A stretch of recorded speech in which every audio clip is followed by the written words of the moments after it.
we also learned that in Tai Chi, we have to be safe, and we have to save our joints, especially our knee joints. So there are some rules to help us with that.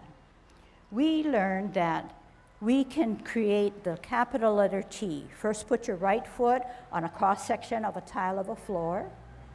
Okay, that's the cap of the capital letter T. The cap. Now the stem. The stem is the left foot, and it sits like this. This is our capital T. This is called a T stance in Tai Chi. We have created the cap, which is, or the hat, which is the grounded foot. It is obeying gravity. It is rooted down. It's a substantial weighted foot.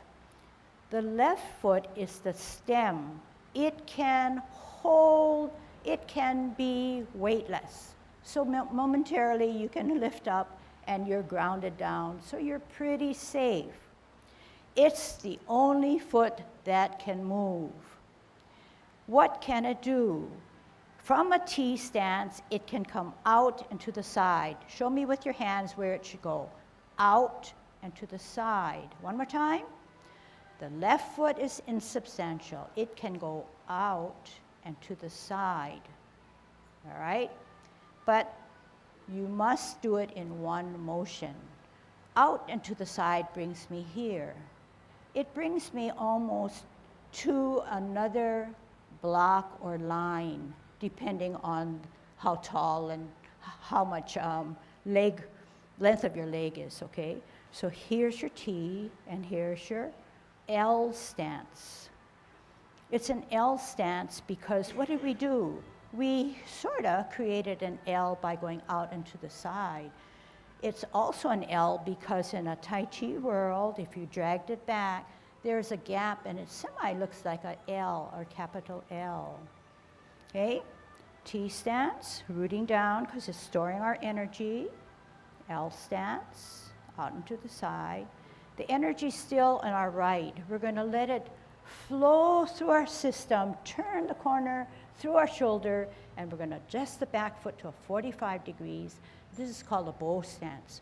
It's obviously a bow and arrow. Do you have a bow in the front and an arrow in the back?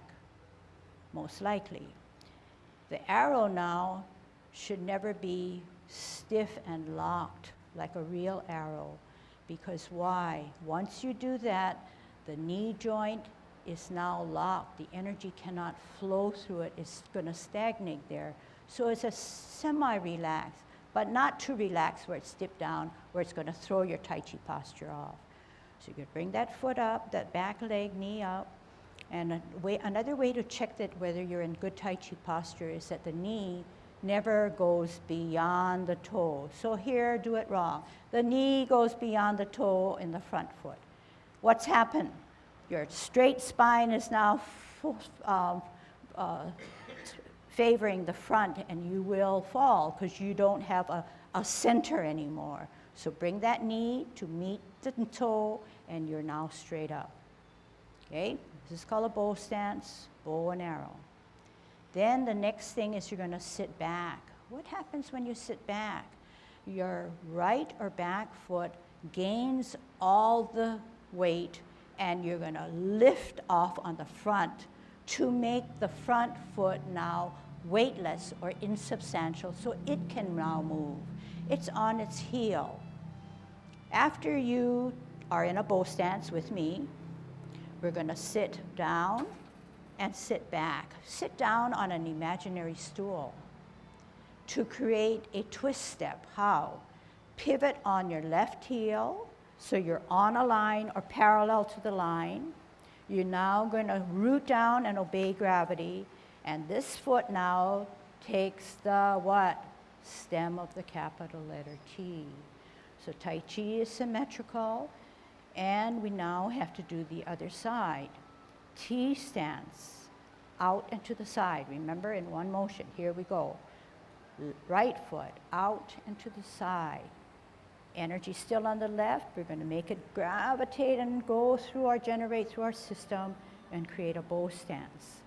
Bow and arrow, knee not beyond the toe, head straight up, okay? Sit back, sit down. You can put your hands at your waist. Twist step. Root down because the right is now substantial.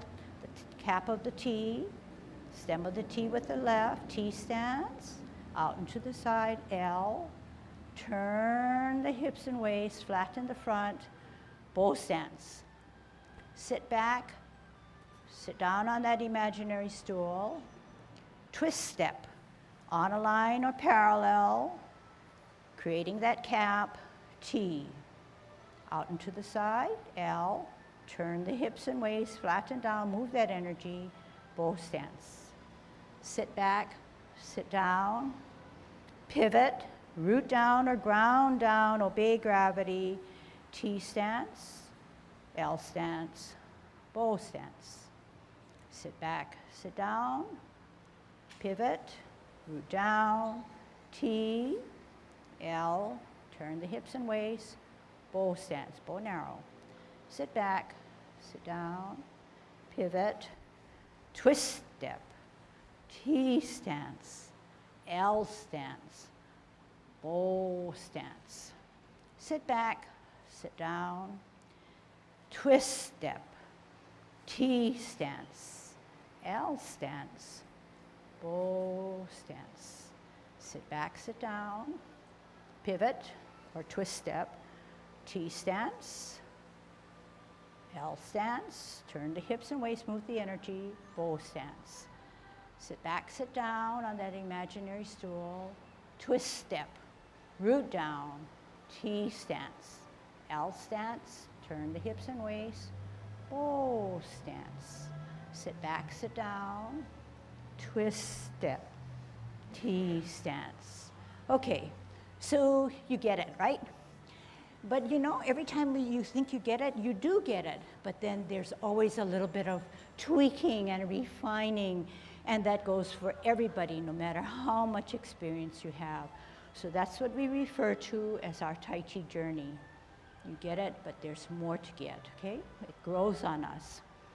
And as we are working through our exercise and our movements, we're gaining strength. So Tai Chi benefits are still kicking in, and they'll get better over a period of time, not within a few minutes, okay? So, any questions on that so far? So now, okay, so the reason why, maybe some of you say, well, I can do a L stance and a bow stance without going out into the side, okay? So let me just kind of back up a little bit. I'll face you so you'll see what I mean. This is my T, rooted down. This cannot be my T because I have both feet weighted. The Tai Chi principle says only the weightless or the insubstantial can move, because that's how I can be safe. If we're walking and we're shuffling, there's more apt to a chance of falling than if we were to lift weightless foot, come down. Okay, but we never really think about it, but that's how we walk correctly, okay? All right, so getting back, T stance, out and to the side in one motion. Here's my L stance. What do I do with this? The L stance, remember I said the energy's in here. It has to grow through the system, turn my hips and waist, and this has to be a bow stance. If I did not do a correct L stance, this is how it would look. This is my T, this is my L, but you know right away that this is only out. It's not out to the side, right? What's going to happen? When I do my bow stance, I'm going to have a hard time, and I'm ruining the joint of my knee just because I don't have that swing or room to do that. So it's important to try to do it as correct as you can, and we'll be here to help you. And we know from many years of teaching that this is a hard one. But once you grasp it, your knees will be happy, you'll be doing good Tai Chi. Easy, okay? So just kind of reviewing what I just taught you. I'm going to face this way. T stance, L stance, energy here, turn the hips and waist, create a bow stance. Knee not beyond the toe. It's an arrow, but not tight like this, because once you lock your knee, you're not letting your internal energy flow. Bow stance. Next routine is to sit back and sit down. Note carefully that when I use the word sit back, it does not mean to throw that back, because you will go toppling, but you want to keep that backbone straight. You're just releasing the energy, putting it back on here to allow an insubstantial weightless that can twist or pivot on its heel. Then I said, remember now, we're going to do the other side. This foot now is the grounded foot. It has to be on a line or parallel to the line. It cannot go lazy and just do that, okay? So whatever we set up and applied the first time, we have to then apply to the second side, or the alternating side. T stance, out and to the side, L stance, turn the hips and waist, move that energy, bow stance. Sit back, sit down on that imaginary so that there's two things rolled into one. I sat back and I sit down. I sat back and I lowered myself. Why do I do that? Because then I'm obeying gravity and I have very little weight to make this foot twist, okay?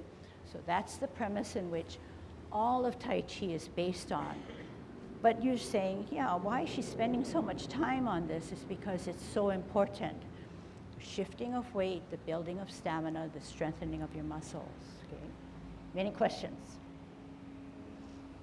So we're going to now match what we learned on the bottom and put some top stuff together, okay? But once that happens, we know that it's more of a challenge. So sometimes when we're concentrating on the upper body, our lower portion kind of goes wacky, okay? But that's okay. But you know that, then you could break it apart and you study them separately, okay? So we're going to learn to part the wild horse's mane. In Tai Chi, the movements are fashioned after martial arts, definitely, martial arts based. And images that are out in nature, clouds, roosters, snakes, but this time it's a horse. We're going to learn to part his mane. When we part the wild horse's mane, we are going to, I'll do it in your orientation. You're to watch first, okay? We're in a T stance. We're going to hold our ball. The bottom hand always advances. That means that when we hold our ball, the bottom hand is the one that advances. It doesn't necessarily have to go forward. It can go up, okay? But it advances. It's like the action hand. But the other hand just doesn't go to sleep, remember? It counterbalances whatever the bottom hand does, or the forward hand, okay?